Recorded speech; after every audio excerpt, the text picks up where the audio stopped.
जय हिंद दोस्तों, एक बार फिर से आप सभी का शारदेय सर क्लासेस की ओर से हार्दिक स्वागत एवं अभिनंदन है। आज एक बार फिर से हम उपस्थित हैं AIBE की परीक्षा से संबंधित प्रश्नों पर चर्चा करने के लिए। एक बात ध्यान रखने की ज़रूरत है कि ये प्रश्न AIBE के साथ साथ PCSJ, APO एवं अन्य विधि की परीक्षाओं में उपयोगी हैं। तो ऐसे विद्यार्थी जो अन्य परीक्षाओं से संबंधित हैं वो भी इसे देख पढ़ सकते हैं। तो आइए शुरू करते हैं। पहला प्रश्न है 65। सूचना प्रौद्योगिकी अधिनियम 2000 की धारा 66 क के अंतर्गत बेईमानी से शब्दों का वही अर्थ होगा जो भारतीय दंड संहिता की धारा में है। भारतीय दंड संहिता की किस धारा में है? ठीक है, इसको समझने की ज़रूरत है। ये सूचना प्रौद्योगिकी अधिनियम 2000 और भारतीय दंड संहिता की धारा जो एक समान अर्थ को व्यक्त करती है बेईमानी से, वह कौन सी है? ऑप्शन से आपके सामने 22, 58, 67, 24। अब इसको खोजेंगे कैसे? सूचना प्रौद्योगिकी की धारा 66 क तो हमको खोजना नहीं है, वो इसको यहाँ प्रश्न में बता दिया गया है पहले से ही। हमको खोजना है भारतीय दंड संहिता की धारा, वह धारा जहाँ बेईमानी से को परिभाषित किया गया है। तो 4 ऑप्शन आपके सामने हैं। सबसे पहले हम धारा 22 पे जाएंगे। 22 पे देखते हैं, अगर नहीं मिलता है तो फिर 58। 22 के बाद 24 यहाँ ऑप्शन है, 24 पे जाएंगे। 24 के बाद नहीं मिलता है फिर 58 पे जाएंगे, फिर 67 पे जाएंगे। ठीक है, ऐसे क्रम से आप आगे बढ़ते, ये नहीं कि पहले 22 खोजिए फिर 58 चले जाइए फिर 24 आइए, तो इसमें टाइम किल होता है। ठीक है, तो ऐसे ही आप वहाँ पे पहुँच के और आसानी से इसका उत्तर ढूंढ सकते हैं। तो 65 का उत्तर देखते हैं। 65 का उत्तर है डी ऑप्शन, यानी कि 24, धारा 24। मतलब सूचना प्रौद्योगिकी अधिनियम 2000 की धारा 66 क के अंतर्गत बेईमानी से शब्दों का वही अर्थ होगा जो भारतीय दंड संहिता की धारा 24 में है। आगे बढ़ते हैं। मेहर या मुस्लिम स्त्री की अन्य संपत्ति का विवाह विच्छेद के समय उसको दिए जाने का प्रावधान किस अधिनियम के तहत किया गया है? अब देखिए वहाँ पे धारा, इसके पहले जो प्रश्न पूछा गया था उसमें धारा पूछा गया था, इसमें डायरेक्ट अधिनियम ही पूछ दिया गया है। मेहर या मुस्लिम स्त्री की अन्य संपत्ति का विवाह विच्छेद के समय उसको दिए जाने का प्रावधान किस अधिनियम के तहत किया गया है? इसके लिए ये जो चारों अधिनियम यहाँ दिए गए हैं ये फैमिली लॉ से संबंधित है। तो सबसे पहले आप बेरेक्ट उठाइए फैमिली लॉ का। फैमिली लॉ में मुस्लिम लॉ जो है वहाँ पे जाना है और इन एक्ट के बारे में क्रमशः, ये छोटे छोटे एक्ट हैं, बहुत बड़े नहीं हैं, बहुत टाइम नहीं लगेगा, क्रमशः उनको खोजते जाना है तो आपको अपना उत्तर मिल जाएगा।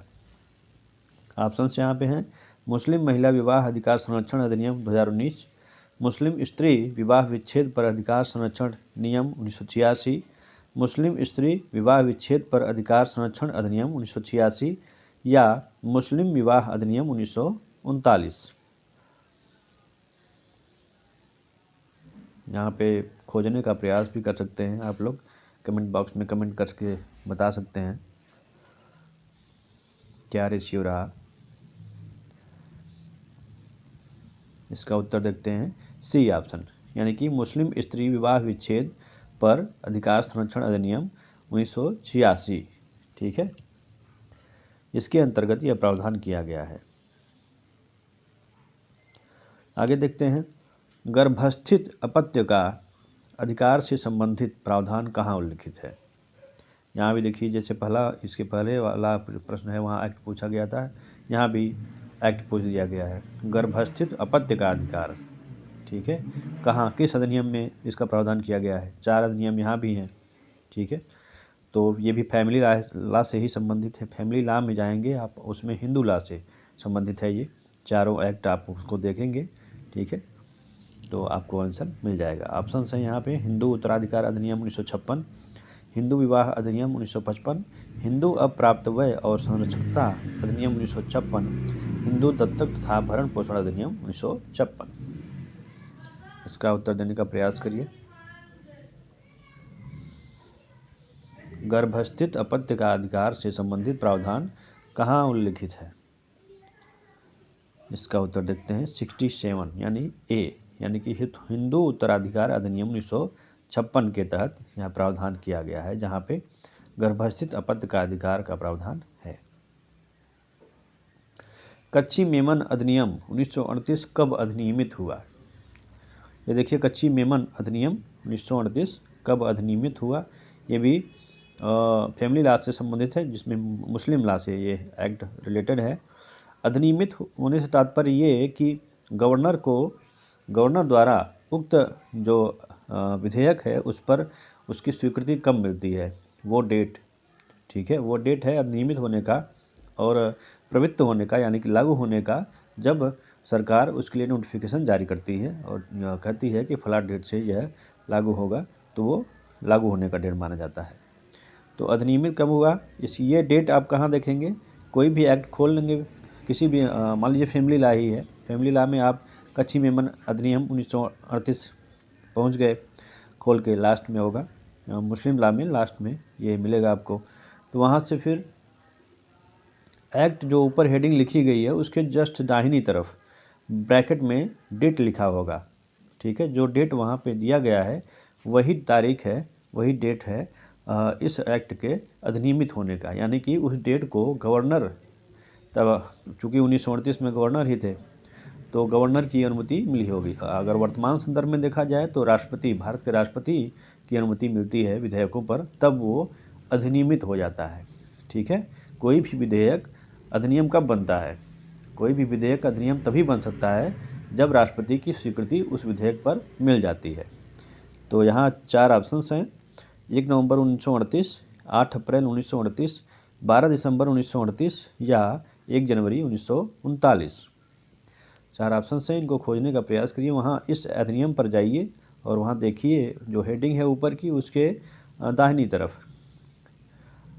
हमारे दाहिनी तरफ, जो हम उसको पढ़ रहे हैं तो हमारी दाहिनी तरफ वो होगा ब्रैकेट में डेट, तो वो जो डेट होगी वहाँ वही इसका उत्तर होगा। इसका उत्तर देखते हैं, बी ऑप्शन इसका सही है। 8 अप्रैल 1938 को अधिनियमित हुआ, ठीक है, यानी कि 8 अप्रैल 1938 को इस कच्ची मेमन विधेयक को अनुमति मिली थी गवर्नर की, तत्कालीन गवर्नर। आगे बढ़ते हैं। हिंदू दत्तक तथा भरण पोषण अधिनियम 1956। देखिए, प्रश्न में अगर सीधे उल्लेख अधिनियम का है तो सीधे हम वहाँ पे पहुँच जाएंगे, तो हमारे लिए दिक्कत नहीं है। जहाँ उल्लेख नहीं होता वहाँ फिर समस्या होती है कि हम किस अधिनियम में जाएं। तो अंदाज़ा लगाएं कि ये कहाँ से संबंधित हो सकता है, गेस करना पड़ेगा थोड़ा सा। हिंदू दत्तक तथा भरण पोषण अधिनियम 1956 के अंतर्गत और अप्राप्त वय से वह व्यक्ति अभिप्रेत है जिसने 12 वर्ष की आयु पूर्ण कर ली हो, 16 वर्ष की आयु पूर्ण न की हो, 18 वर्ष की आयु पूरी न की हो, 21 वर्ष की आयु पूरी न की हो, ठीक है। हिंदू दत्तक तथा भरण पोषण अधिनियम 1956 के अंतर्गत और अप्राप्त वय से वह व्यक्ति अभिप्रेत है जिसने, 4 ऑप्शन हैं आपके सामने, ठीक है। इसका उत्तर देने का प्रयास करिए। एक्ट लिखा गया है, वहाँ पे आप जाएंगे, अप्राप्त वय का उल्लेख और अप्राप्त वय से वह व्यक्ति अभिप्रेत है, इसका प्रावधान यहाँ कहाँ किया गया है, वहाँ पे उस धारा के तहत जाएंगे तो वहाँ पे आपको उल्लेख मिलेगा। इसका उत्तर देने का प्रयास करिए। इसका उत्तर देखते हैं 69 का सी ऑप्शन, यानी कि 18 वर्ष की आयु पूरी न की हो। आगे देखते हैं, भारतीय संविधान अधिनियम की कौन सी धारा न्यागमन प्रतिफल को परिभाषित करती है? अब देखिए, यहाँ भी सीधे उल्लेख कर दिया गया भारतीय संविधान अधिनियम, तो हमको कॉन्ट्रैक्ट में जाना है, कॉन्ट्रैक्ट एक्ट में, तो वहाँ सीधे पहुँच के न्यागमन प्रतिफल को परिभाषित करती है कौन सी धारा? अब दो, यहाँ देखिए आसानी से आप खोज लेंगे, धारा 2 क, 2 ख, 2 ग, 2 घ, यानी कि एक ही धारा के जो विभिन्न पार्ट हैं उन्हीं में से ही एक आपका उत्तर होगा। तो यहाँ भारतीय संविधान अधिनियम की धारा 2 पर जाइए और 2 क, ख, ग, घ चारों को देखिए कि किस धारा में न्यागमन प्रतिफल का उल्लेख किया गया है, ठीक है। उसके बाद आपको आंसर आपका मिल जाएगा, तो खोजने का प्रयास करिए।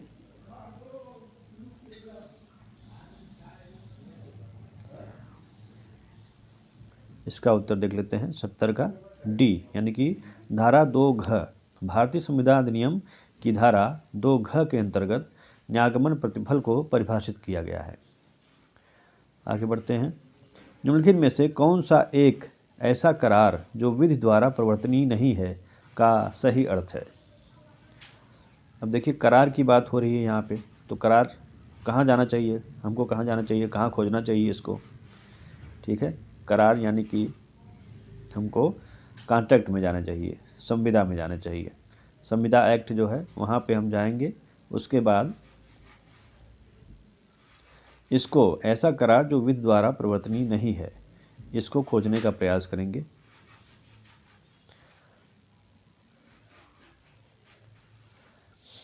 ऑप्शन है यहाँ पे विधि विरुद्ध संविदा, शून्य संविदा, शून्य करीस करार, शून्य करार।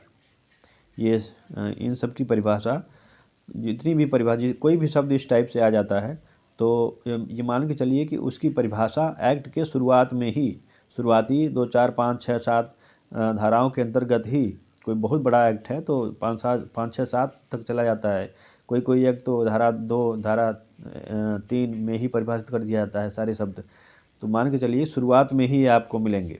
ये जो शून्य संविदा क्या है, शून्य कड़ी करार क्या है, शून्य करार क्या है, विधि विरुद्ध संविदा क्या है, इन शब्दों की परिभाषा आपको शुरुआत में ही मिलनी चाहिए। ठीक है, तो इसका उत्तर देने का प्रयास करिए। 71 का उत्तर देख लेते हैं। इसका उत्तर है डी ऑप्शन, यानी कि ऐसा करार जो विधि द्वारा प्रवर्तनीय नहीं है का सही अर्थ है शून्य करार। ठीक है, निम्न में से कौन सा वाद वचनात्मक विबंध से संबंधित है? ये देखिए, ये सबसे टफ सेक्शन है केस लॉ। यहाँ पे इसको पढ़ना पड़ता है क्योंकि इतना डिटेल में है, ये चीज़ें खोजना बड़ा मुश्किल हो जाता है। वचनात्मक विबंध से संबंधित है। दुर्गा प्रसाद बनाम बलदेव, केदारनाथ बनाम गौरी मोहम्मद, ट्विंडल बनाम एटकिंसन या डनलप न्यूमेटिक टायर कंपनी बनाम सेल्फ्रिज एंड कंपनी। अब सबसे पहले हम ये देखने का प्रयास करेंगे वचनात्मक विबंध हमको किस एक्ट में मिलेगा, फिर वहाँ जाएंगे। उसके बाद चूँकि टिप्पणी वाली एक्ट हमको अलाउ नहीं है, नोट्स वाले एक्ट अलाउ नहीं है, इसकी वजह से ये थोड़ा सा यहाँ पे दिक्कत होगी। इसका उत्तर देख लेते हैं 72 का बी ऑप्शन, यानी कि वचनात्मक विबंध संबंधित है केदारनाथ बनाम गौरी मोहम्मद वाद से। आगे देखते हैं। भारतीय संविदा अधिनियम 1872 की किस धारा में यह प्रावधान है कि तथ्य के संबंध में एक पक्षीय भूल करार को शून्य नहीं बनाती? भारतीय संविदा अधिनियम, किसी भी प्रश्न को सॉल्व करने से पहले अच्छी तरह समझ लें कि हमको कहाँ जाना है, किस क्षेत्र से संबंधित, किस सेक्शन से संबंधित है, वहाँ पे हम जाने का प्रयास करेंगे। नहीं तो क्या होता है, जल्दबाजी में हम कोई दूसरा एक्ट उठा लेते हैं, वहाँ खोजते हैं, मिलता नहीं, फिर हड़बड़ाहट में दूसरा उठाते हैं, तो इससे प्रेशर बनता जाता है परीक्षा के दौरान। इससे थोड़ा सा हड़बड़ाहट से बचने का प्रयास करेंगे, ध्यानपूर्वक प्रश्न को पढ़ेंगे, उसके बाद ही आंसर खोजने का प्रयास करेंगे। भारतीय संविदा अधिनियम 1872 की किस धारा में यह प्रावधान है कि तथ्य के संबंध में एक पक्षीय भूल करार को शून्य नहीं बनाती? धारा 13, धारा 20, धारा 21, धारा 22। अब यहाँ पे करना क्या है, भारतीय संविधान अधिनियम हमने उठा लिया, बेयर एक्ट। ठीक है, अब क्रम से हम जो है देखते जाएंगे कि ये जो यहाँ पे तथ्य के संबंध में एक पक्षी भूल करार को शून्य नहीं बनाती, इसका उल्लेख धारा 13 में देखेंगे सबसे पहले, उसके बाद 20 में देखेंगे, 21 में देखेंगे, 22 में देखेंगे। बड़ी आसानी से हम उसको खोज के अपना आंसर टिक कर लेंगे। ठीक है, आगे देखते हैं। मोटरयान अधिनियम के अनुसार बस से ऐसा मोटरयान अभिप्रेत है जो कितने से अधिक यात्रियों का, जिसके अंतर्गत ड्राइवर नहीं है, वाहन करने के लिए निर्मित या अनुकूलित है? ठीक है, मोटरयान अधिनियम के अनुसार बस से क्या तात्पर्य है, यही प्रश्न जो है यहाँ पे पूछा गया है कि बस में न्यूनतम कितने से अधिक, मतलब कि कितने यात्री होने चाहिए ड्राइवर के अतिरिक्त, तो वो बस माना जाएगा। ऑप्शन से यहाँ पे 6, 8, 10, 12। मोटर यान अधिनियम की बात यहाँ पे की गई है, तो हमको मोटर यान अधिनियम में जाना है। फिर उसके बाद परिभाषाओं में जाना है कि बस की परिभाषा कहाँ दी गई है। बस की परिभाषा कहाँ दी गई रहेगी, हमने पहले ही बताया कि परिभाषाओं को शुरू में ही, कोई भी एक्ट हो उसकी कोई भी किसी भी शब्द की परिभाषा शुरू में ही दी जाती है। 2, 4, 5, 6 जो भी है धाराएं, ठीक है, शुरू में ही दी जाती हैं। तो शुरू में ही आपको बहुत पलटने उलटने की ज़रूरत नहीं है, नहीं तो टाइम वेस्ट होगा और आप खोज नहीं पाएंगे। तो शुरू में ही खोजने का प्रयास करिए। शब्दों को, जहाँ परिभाषाओं की बात आती है वहाँ शुरू में ही खोजने का प्रयास करेंगे तो आसानी से आप खोज लेंगे, ठीक है। तो वहाँ जहाँ बस की परिभाषा दी गई है वहाँ पे आप जाएंगे तो वहाँ इसका उल्लेख किया गया है। इसका उत्तर देखते हैं 74 का ए, यानी कि 6, ठीक है। मोटरयान अधिनियम के अनुसार बस से ऐसा मोटरयान अभिप्रेत है जो 6 से अधिक यात्रियों का, जिसके अंतर्गत ड्राइवर नहीं है, वाहन करने के लिए निर्मित या अनुकूलित है। ये थे कुछ प्रश्न। आगे फिर से कुछ नए तथ्यों के साथ उपस्थित होंगे। जय हिंद।